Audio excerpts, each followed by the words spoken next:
সবাইকে অনুরোধ করে বলা হচ্ছে এখানে যে লীলার মাধ্যমে কীর্তন হচ্ছে এবং অভিনয়ের মাধ্যমে যা দেখাচ্ছে, বাড়িতে বসে থাকলে মাইকে কিছুই বোঝা যাবে না। এখানে মন্দির প্রাঙ্গণে আসুন এবং আপনারা সজনে গ্রহণ করুন।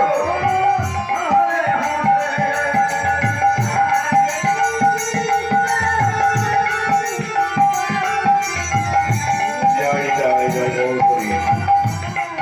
সকল কৃষ্ণ ভক্ত, গৌর ভক্ত এবং আমার সদগুরু বৈষ্ণব সকলের ঋষিপাদ পথে জানায় আমার ভক্তিপূর্ণ প্রণাম। সকলের চরণে প্রণাম জানিয়ে